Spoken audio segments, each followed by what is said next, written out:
ഓസ്നേട്ടാ, നമ്മൾ കഴിഞ്ഞ ഒരു ക്ലാസ്സിൽ tree of the knowledge of good and ഈവിളിനെ കുറിച്ച് പഠിച്ചു. അപ്പം അതിൻ്റെ റിസൾട്ടായിട്ട് മനുഷ്യൻ ദൈവത്തിൻ്റെ റൈച്ചസ് ഗുഡ് ആൻഡ് ഈവിൾ സ്റ്റാൻഡേർഡിൽ നിന്ന് മാറി ഒരു സെൽഫ് റൈച്ചസ് ഒരു സ്റ്റാൻഡേർഡിലേക്ക് മനുഷ്യൻ മാറിയെന്ന് പറഞ്ഞു. അപ്പോൾ ഈ റൈച്ചസ് എന്താണെന്ന് വെച്ചാൽ ഒന്ന് എക്സ്പ്ലെയിൻ ചെയ്തു തരാമോ? റൈച്ചസ് അല്ലെങ്കിൽ റൈച്ചസ്നെസ് എന്ന് വെച്ചാൽ എന്തുവാണെന്നൊന്ന് എക്സ്പ്ലെയിൻ ചെയ്യാമോ? നല്ല ചോദ്യം. തീർച്ചയായിട്ടും. നമ്മൾ ചിന്തിച്ചത് നന്മ തിന്മകളെക്കുറിച്ചുള്ള അറിവിൻ്റെ വിഷയത്തിൻ്റെ ഫലം കഴിച്ചതുകൊണ്ട് അതൊരു ഇത്ര വലിയ കാര്യമാണെന്നുള്ളൊരു ചോദ്യം ചോദിച്ചു. അതിൽ നിന്ന് അത് നമ്മൾ പറഞ്ഞത് നന്മ തിന്മകളെക്കുറിച്ചുള്ള അറിവിൻ്റെ വിഷയത്തിൻ്റെ ഫലം കഴിച്ചതുകൊണ്ട് മനുഷ്യൻ ദൈവത്തിൻ്റെ നന്മ തിന്മ അനുസരിച്ച് ജീവിക്കേണ്ടതിന് പകരം അവരവരുടെ നന്മ തിന്മ ഇതിലേക്ക് മനുഷ്യൻ വീണു. അതിൽ നിന്ന് ഉടലെടുത്തതാണ് ഈ സെൽഫ് റൈച്ചസ്നെസ് എന്ന് പറയുന്നൊരു സംഭവം. അതായത് സ്വന്തം നീതിമാൻ, നമ്മൾ നീതി പ്രവൃത്തികൾ. ഇപ്പോൾ റൈച്ചസ്നെസ്സും ഉണ്ട്. അപ്പോൾ തിരുവചനം നമുക്ക് വചനത്തിൽ നിന്ന് 1-2 വാക്യങ്ങൾ വായിച്ചിട്ട് നോക്കാം. നമ്മൾ നോക്കുമ്പോഴേക്കും നമ്മൾ വചനത്തിൽ തന്നെ പലരും നീതിമാൻ എന്നെല്ലാം പറയുന്നുണ്ട് ലോകപ്രകാരം. എന്നാൽ ദൈവത്തിൻ്റെ നീതിയും ലോകത്തിൻ്റെ നീതിയും തമ്മിൽ വ്യത്യാസമുണ്ട്.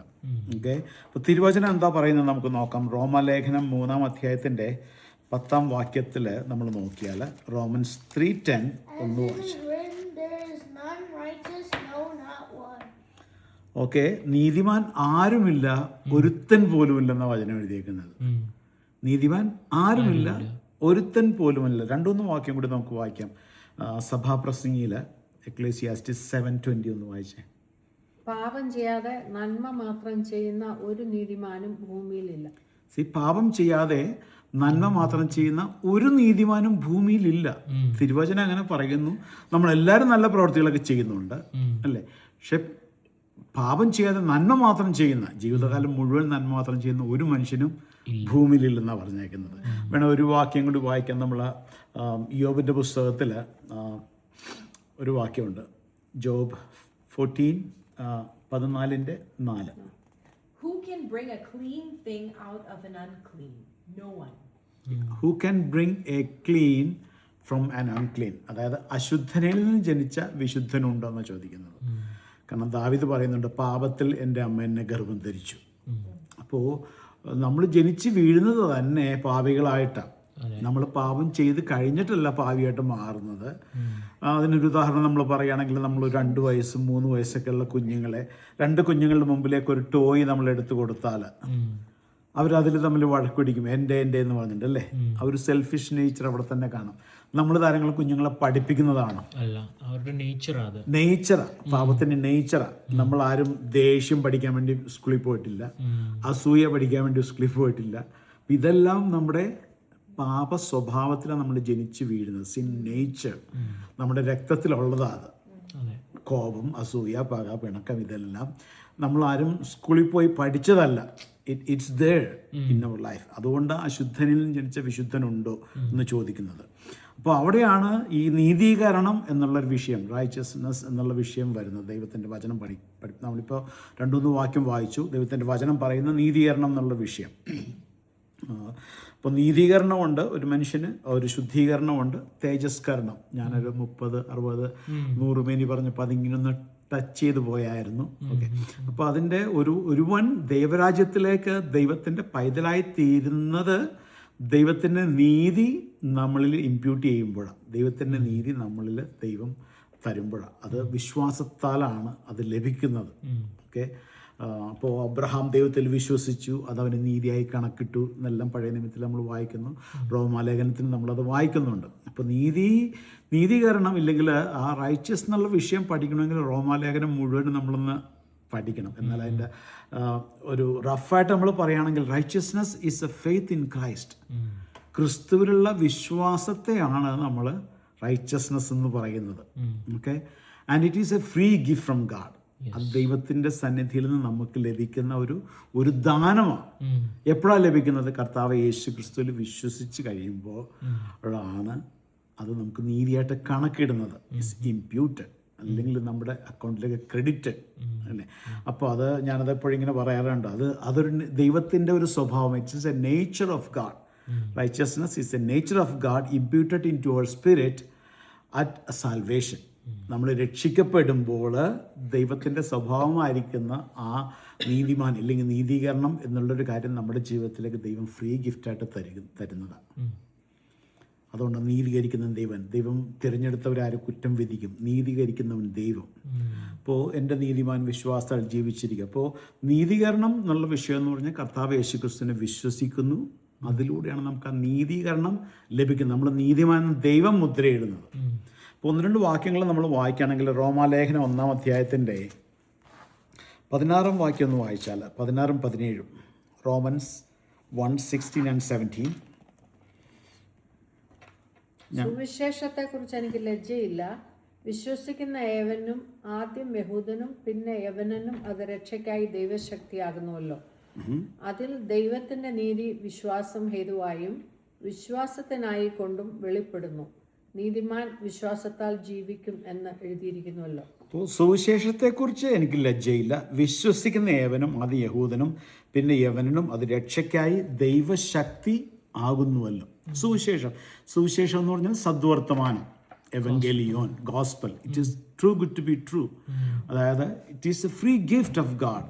അത് എങ്ങനെ നമുക്ക് ലഭിക്കുന്നത്? കർത്താവ് യേശുക്രിസ്തുവിനെ നമ്മൾ കഴിഞ്ഞ ക്ലാസ്സിൽ നമ്മളത് പറഞ്ഞായിരുന്നു. കർത്താവ് യേശുക്രിസ്തുവിൽ നമ്മൾ വിശ്വസിക്കുമ്പോൾ കർത്താവിൻ്റെ മരണം എൻ്റെ പാപത്തിന് വേണ്ടിയാണ്. നമ്മളത് വിശ്വസിക്കുമ്പോൾ കർത്താവിനെ വാഗൊണ്ട് ഏറ്റുപറയുകയും ദൈവനെ മരിച്ചവരുടെ ഇടയിൽ നിന്ന് ഉയർപ്പിക്കുകയും ചെയ്തെന്ന് വിശ്വസിച്ചാൽ നമ്മൾ രക്ഷിക്കപ്പെടും. അപ്പോൾ സുവിശേഷമാണ് രക്ഷിക്കപ്പെടുന്ന ഒരുവന് ദൈവശക്തിയാണ്. ഓക്കെ, എൻ്റെ അടുത്ത വാക്യം പറയുന്നു, അതിൽ ദൈവത്തിൻ്റെ നീതി വിശ്വാസം ഹേതുവായിട്ട് വെളിപ്പെടുന്നു. ഓക്കെ, വിശ്വാസം ഹേതുവായിട്ട് വിശ്വാസത്തിനായിക്കൊണ്ടും വെളിപ്പെടുന്നു എന്ന് പറഞ്ഞു കഴിഞ്ഞാൽ, അപ്പം നമ്മളത് വിശ്വസിക്കുമ്പോഴേക്കും ആ സുവിശേഷത്തിൽ നിന്ന് വെളിപ്പെടുന്ന ഒരു കാര്യമാണ്, സുവിശേഷത്തിൽ നിന്ന് റിവീൽ ചെയ്യുന്നൊരു കാര്യമാണ് ദൈവത്തിൻ്റെ നീതി എന്ന് പറയുന്നത്, റൈച്ചസ്നെസ് ഓഫ് ഗാഡ്. അപ്പം നമ്മൾ കർത്താവ് യേശുക്രിസ്തുവിൽ വിശ്വസിക്കുമ്പോൾ, ഇല്ലെങ്കിൽ അവൻ എൻ്റെ പാപത്തിന് വേണ്ടി മരിച്ചു, എനിക്ക് പകരമായിട്ട് കാൽവരിയിൽ അവൻ മരിച്ചു എന്ന് നമ്മൾ വിശ്വസിച്ച് ദൈവനെ മരിച്ചവരുടെ നിന്ന് ഉയർത്തെഴുന്നേൽപ്പിച്ചു എന്ന് നമ്മൾ വിശ്വസിച്ച് കഴിയുമ്പോഴാണ് ആ ദൈവത്തിൻ്റെ നീതി എന്ന് പറയുന്നൊരു സംഭവം നമ്മുടെ ജീവിതത്തിലേക്ക് ദൈവം ഇമ്പാർട്ട് ചെയ്യുന്നത്, ഇല്ലെങ്കിൽ ഇമ്പ്യൂട്ട് ചെയ്യുന്നത്. ഓക്കെ, അബ്രഹാം ദൈവത്തിൽ വിശ്വസിച്ച് അവന് നീതിയായിട്ട് കണക്കിട്ടു. അല്ലാതെ നമ്മൾ ചെയ്യുന്ന നീതി പ്രവർത്തികളല്ല നമ്മളെ നീതിമാന്മാരാക്കുന്നത്. ഓക്കെ, യശയാപ്രവചനത്തിൽ ഒരു വാക്യമുണ്ട്, യശയാപ്രവചനം 64:4-6 ആണെന്ന് എനിക്ക് തോന്നുന്നു. നിങ്ങളുടെ നീതി പ്രവൃത്തികൾ കറ പുരണ്ട തുണി പോലെ എന്ന് എഴുതിയിട്ടുണ്ട്. അപ്പോൾ നമ്മൾ എത്ര നീതി പ്രവൃത്തി ചെയ്തെന്ന് പറഞ്ഞാലും ആ പ്രവൃത്തി കൊണ്ട് നമ്മൾ ഒരിക്കലും നീതിമാന്മാരാകുന്നില്ല. നമ്മൾ ഏത് പ്രവൃത്തി ചെയ്തെന്ന് പറഞ്ഞാലും നല്ല പ്രവൃത്തിയാണോ നല്ല പ്രവൃത്തിയാണ്, പക്ഷേ ആ ഒരു നീതി നമ്മൾ ജീവിതകാലം മുഴുവൻ നല്ല പ്രവൃത്തി ചെയ്താലും ആ പ്രവൃത്തി നമ്മളെ നീതിമാൻ എന്ന ഒരു സ്റ്റാൻഡേർഡിലേക്ക് ഇല്ലെങ്കിൽ ആ ഒരു അവസ്ഥയിലേക്ക് കൊണ്ടുവരുന്നില്ല ഒരിക്കലും. ഓക്കെ, അപ്പോൾ നമ്മൾ ചോദിച്ച ചോദ്യത്തിലൊക്കെ വരികയാണെങ്കിൽ നന്മ തിന്മകളെക്കുറിച്ചുള്ള അറിവിൻ്റെ വൃക്ഷത്തിൻ്റെ ഫലം തിന്നതുകൊണ്ട് മനുഷ്യൻ ദൈവത്തിൻ്റെ നന്മയും തിന്മയുടെ സ്റ്റാൻഡേർഡിൽ നിന്ന് മനുഷ്യൻ്റെ നന്മയുടെയും തിന്മയുടെയും സ്റ്റാൻഡേർഡിലേക്ക് വന്നു.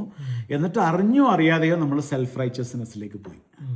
അതായത് ഒക്കെ ഞങ്ങൾ നല്ലത് ചെയ്യുന്നു, ഞങ്ങൾ പല കാര്യങ്ങളും ചെയ്യുന്നുണ്ട്, അതിലൂടെ ഞങ്ങൾ നല്ലത് ചെയ്യുന്നു, ഈ നല്ലത് ചെയ്തത് കൊണ്ട് ദൈവം ഞങ്ങൾ അക്സെപ്റ്റ് ചെയ്യും എന്നുള്ള ഒരു കോൺസെപ്റ്റ് മതങ്ങളിലൂടെ മനുഷ്യനിലേക്ക് പകർന്നു വീണു. അത് എല്ലാ മതത്തിലും നൺ ഈസ് അക്സെപ്റ്റ്. കാരണം അവിടെ നിന്ന് വീണത് കൊണ്ട്, അല്ലെങ്കിൽ ആ ഒരു സ്റ്റാൻഡേർഡിലേക്ക് വീണത് കൊണ്ട് പിന്നെ മനുഷ്യൻ്റെ പ്രവണത ദൈവത്തെങ്കിൽ എത്താനുള്ള മനുഷ്യൻ്റെ പ്രവണതയാണ്, പ്രവർത്തികൾ. ദൈവത്തെങ്കിലേക്ക് എങ്ങനെ എത്തിച്ചേരാം, ദൈവത്തെ എങ്ങനെ പ്ലീസ് ചെയ്യാം. അപ്പോൾ അതിനുവേണ്ടിയാണ് നമ്മൾ ഈ നല്ല പ്രവൃത്തികളൊക്കെ ചെയ്യുന്നത്. ഇല്ല, ദൈവത്തെ അറിയുന്നവരും ദൈവത്തെ അറിയാത്തവരും ഇഷ്ടംപോലെ നല്ല പ്രവൃത്തികൾ ചെയ്യുന്നവരുണ്ട് അല്ലേ. ഭക്ഷണം കൊടുക്കുന്നവരുണ്ട്, വഴി കിടക്കുന്നവരൊക്കെ അവരെ കൊണ്ടുപോയി ചാരിറ്റി ചെയ്ത് അവരെ കൊണ്ടുപോയി കുളിപ്പിച്ച് നല്ല സ്ഥലത്താക്കി അവരെ ജീവിതകാലം മുഴുവൻ നോക്കുന്ന അനേക കാര്യങ്ങളൊക്കെ ഉണ്ട്. ഇതെല്ലാം നല്ലതാണ്, വളരെ നല്ലതാണ്, ഇതൊന്നും മോശമല്ല. പക്ഷേ ആ ഒരു പ്രവൃത്തി ഞാൻ ചെയ്യുന്നത് കൊണ്ട്, ഇപ്പം ഞാനത് ചെയ്തെന്ന് വിചാരിച്ചു, അത് ചെയ്യുന്നത് കൊണ്ട് എന്നെ നീതിമാനായിട്ട് ദൈവം കാണുന്നില്ല. That's what my point. Okay, അപ്പോൾ ദൈവത്തിൻ്റെ സന്നിധിയിൽ ദൈവത്തിൻ്റെ മക്കൾ നമ്മൾ ഒരാളാകണമെങ്കിൽ, അല്ലെങ്കിൽ ദൈവരാജ്യത്തിലേക്ക് ഒരുവന് പ്രവേശിക്കണമെങ്കിൽ, അല്ലെങ്കിൽ നിത്യതയിലേക്ക് നമ്മൾ പ്രവേശിക്കണമെങ്കിൽ അതിൻ്റെ ബേസിക് തിങ്ങാണ് നീതി. ദൈവരാജ്യം, നീതി, സമാധാനം, പരിശുദ്ധാത്മാവിൽ സന്തോഷം. നീതി ഇല്ലാതെ, ഒരു നീതീകരണമില്ലാതെ ദൈവത്തിൻ്റെ പ്രസൻസിൽ നമുക്ക് നിൽക്കാൻ പറ്റത്തില്ല. കാരണം God is righteous. Yeah. So ദൈവത്തിൻ്റെ ആ നേച്ചർ, ഞാൻ നേരത്തെ പറഞ്ഞു, ദൈവത്തിൻ്റെ നേച്ചർ നമുക്ക് ദൈവം തരാതെ ദൈവത്തിൻ്റെ സന്നിധിയിൽ നമുക്ക് without fear, without shame, without ഗിൽറ്റിൽ നമുക്ക് നിൽക്കാൻ സാധിക്കത്തില്ല. അതുകൊണ്ടാണ് ഞാനത് വായിച്ചത്. Righteousness is the nature of God imported, അല്ലേ, imported to our spirit in salvation, which enables us to stand in God's presence without fear, without condemnation, without guilt. കാരണം നമുക്ക് പ്രാഗൽഭ്യമുണ്ട്. നമുക്കറിയാം നമ്മൾ നമ്മുടെ കഴിവിലല്ല ദൈവത്തിൻ്റെ സന്നിധിയിൽ നിൽക്കുന്നത്. ദൈവം എന്നെ നീതിമാനെന്ന് എണ്ണിയതുകൊണ്ട് നമുക്ക് ദൈവത്തിൻ്റെ സന്നിധിയിൽ നിൽക്കാൻ പറ്റും. അല്ലാതെ നമ്മുടെ ജീവിത നീതി പ്രവർത്തികൾ കൊണ്ട് നമുക്ക് ഒരിക്കലും ദൈവത്തിൻ്റെ സന്നിധിയിൽ ചെന്ന് നിൽക്കാൻ പറ്റത്തില്ല. ഞാൻ ഇന്ന കാര്യം ചെയ്തുകൊണ്ട് Lord I deserve heaven, or Lord I deserve your presence. No one can say that. അതുകൊണ്ടാണ് നിങ്ങൾ നീതി പ്രവർത്തികൾ കറപുരണ്ട തുണി പോലെ എന്നെല്ലാം പറയുന്നത്, അല്ലേ. ഞാനപ്പോൾ നേരത്തെ ഒരിക്കലൊരു ക്ലാസ്സിൽ ഇങ്ങനെ പറഞ്ഞിട്ടുണ്ട്, നമ്മൾ ഒരു വാക്യം നമ്മളിപ്പോൾ വായിച്ചു, പാപം ചെയ്യാതെ നന്മ മാത്രം ചെയ്യുന്ന ഒരു മനുഷ്യനും ഭൂമിയിലില്ല, അല്ലേ. നമ്മൾ ചിന്തിക്കുന്നത്, നമ്മളുടെ വിചാരങ്ങളിൽ നമ്മൾ പാപം ചെയ്യും. നമ്മൾ എത്ര, ഇപ്പോൾ ഞാൻ പറയുന്ന വചനം പറയുന്ന ഞാനാണെങ്കിലും നിങ്ങളാണെങ്കിലും ഏത് മനുഷ്യനാണെങ്കിലും നമ്മുടെ ചിന്തയിൽ നമ്മൾ പാപം ചെയ്യും, നമ്മുടെ വിചാരങ്ങളിൽ നമ്മൾ പാപം ചെയ്യും. അപ്പോൾ ഞാൻ അന്ന് ഞാൻ ഓർക്കുന്നു, നമ്മളുടെ ചിന്തയും വിചാരങ്ങളും ഒന്ന് ഡീകോഡ് ചെയ്യാൻ പറ്റിയൊരു മെഷീൻ ഉണ്ടായിരുന്നെങ്കിൽ, അതൊക്കെ നമ്മൾ ഒന്ന് പകൽ മുഴുവൻ ചിന്തിച്ച കാര്യങ്ങൾ നമ്മളൊന്ന് ഡീകോഡ് ചെയ്തിട്ട് അതൊരു USB-യിലോ കണക്ട് ചെയ്ത് നമുക്ക് TV-യിലൊന്ന് കാണാൻ പറ്റിയാൽ നോ വൺ ക്യാൻ സ്റ്റാൻഡ്. നമുക്ക് ഒരാൾക്കും അതിൻ്റെ മുമ്പിൽ പോയിരിക്കാൻ പറ്റത്തില്ല. കുഞ്ഞുങ്ങളെയും ഭാര്യയും മക്കളെല്ലാം വിളിച്ചിരുത്തിട്ട് ഓക്കെ ഇന്ന് ഞാൻ ചിന്തിച്ചത് നമുക്കിന്ന് TV-യിലിട്ട് കാണാം എന്ന് പറഞ്ഞാൽ ആർക്കെങ്കിലും നിൽക്കാൻ പറ്റുമോ? പറ്റത്തില്ല. അപ്പം നമ്മൾ പുറമേ നീതി പ്രവർത്തികളൊക്കെ ചെയ്യുന്നു പറഞ്ഞാൽ നമ്മൾ അകമേ നമ്മുടെ ചിന്തയിൽ, നമ്മുടെ വിചാരത്തിൽ ഇതെല്ലാം പാപങ്ങൾ നമ്മൾ ചെയ്യുന്നുണ്ട്. അപ്പോൾ ദൈവം നമുക്ക് നീതി, ആ നീതിമാൻ എന്നുള്ളൊരു പദവി തന്നില്ല എങ്കിൽ, ആ ഒരു ഫ്രീ ഗിഫ്റ്റ് തന്നില്ല എങ്കിൽ, no one can stand in front of God, because God is holy, he is righteous, he is just, നീതിമാൻ. അപ്പോൾ രക്ഷയിലേക്ക് വരുന്ന ഒരാൾ, ഞാനത് അടുത്ത നമ്മൾ ക്ലാസ്സിലെല്ലാം കൂടുതലായിട്ട് വിശദമായിട്ട് പഠിപ്പിക്കാം. രക്ഷയിലേക്ക് അല്ലെങ്കിൽ കർത്താവ് യേശു ക്രിസ്തുവിനെ കർത്താവ് രക്ഷകനായിട്ട് ഏറ്റെടുത്ത്, ഇല്ലെങ്കിൽ ദൈവം എന്നെ മരിച്ചവരിൽ നിന്ന് ഉയർപ്പിച്ചു, ഇല്ലെങ്കിൽ എൻ്റെ പാവത്തിനുണ്ട് മരിച്ചു, ഇതെല്ലാം നമ്മൾ വിശ്വസിച്ച് കഴിയുമ്പോഴാണ് ദൈവം നമുക്ക് നീതിമാൻ, ഇല്ലെങ്കിൽ നീതിയുടെ ഒരു വസ്ത്രം ധരിക്കുന്ന കാര്യം പറഞ്ഞിട്ടുണ്ട്. വസ്ത്രം നമ്മൾ ധരിപ്പിക്കുന്നത്. ഓക്കെ. അപ്പോൾ റൈച്ചസ്നെസ് എപ്പോഴും വചനത്തിൽ ഈ ഒരു വസ്ത്രമായിട്ടും പല സ്ഥലത്തും പറഞ്ഞിട്ടുണ്ട്. അപ്പോൾ നമുക്ക് ആ ഒരു കാര്യം നമ്മൾ ചിന്തിച്ചാൽ പല ഉപമകളും പല കാര്യങ്ങളും വചനത്തിൽ നമുക്ക് ഒന്നും കൂടി ക്ലിയർ ആവും. അപ്പോൾ ബേസിക്കായിട്ട് ഇത് ഒന്ന് ചിന്തിച്ചാൽ മതി. ഇത് നമ്മൾ വിശ്വസിക്കുമ്പോൾ, കർത്താവ് യേശുക്രിസ്തുവിൽ വിശ്വസിക്കുമ്പോൾ നമുക്ക് ലഭിക്കുന്ന ഒരു ഫ്രീ ഗിഫ്റ്റാണ്. It is in righteousness. അത് ദൈവം അത് നമുക്ക് ഇമ്പ്യൂട്ട് ചെയ്ത് തരിക, അല്ലെങ്കിൽ ക്രെഡിറ്റ് ചെയ്ത് തരിക. അബ്രഹാമിൻ്റെ കാര്യം പറഞ്ഞതുപോലെ തന്നെ അബ്രഹാം ദൈവത്തിൽ വിശ്വസിച്ചു, അത് അവന് നീതിയായിട്ട് കണക്കിട്ടു എന്ന് എഴുതിയിരിക്കുന്ന പോലെ. അപ്പോൾ ആ ഒരു നമ്മുടെ ഒരു പ്രവൃത്തി കൊണ്ടും, നമ്മൾ ഒരു നീതി പ്രവൃത്തികൾ കൊണ്ടും ദൈവത്തിൻ്റെ സന്നിധിയിൽ ആ സ്റ്റാൻഡേർഡിലേക്ക് ഒരു മനുഷ്യനും എത്താൻ പറ്റത്തില്ല. അതുകൊണ്ട് ആ ഒരു ഫ്രീ ഗിഫ്റ്റ്, രക്ഷ സൗജന്യമായിരിക്കുന്ന പോലെ തന്നെ റൈച്ചസ്നെസ്, മനുഷ്യനിൽ ആ നീതിമാൻ എന്ന് വിളിക്കുന്ന ഒരു പദവിയും ദൈവം ഫ്രീ ആയിട്ട് തന്നിരിക്കുന്ന, ഫ്രീ ഗിഫ്റ്റായിട്ട് തന്നിരിക്കുന്ന. നമുക്ക് കണ്ടിന്യൂസ് ആയിട്ട് ഇതിൻ്റെ അടുത്ത ക്ലാസ്സുകളിലേക്ക് പോകാം. അനേക കാര്യങ്ങൾ വചനത്തിൽ ഞാൻ കാണിച്ചു തരാം. കാരണം നമ്മളല്ല righteousness, he is our righteousness, അല്ലേ.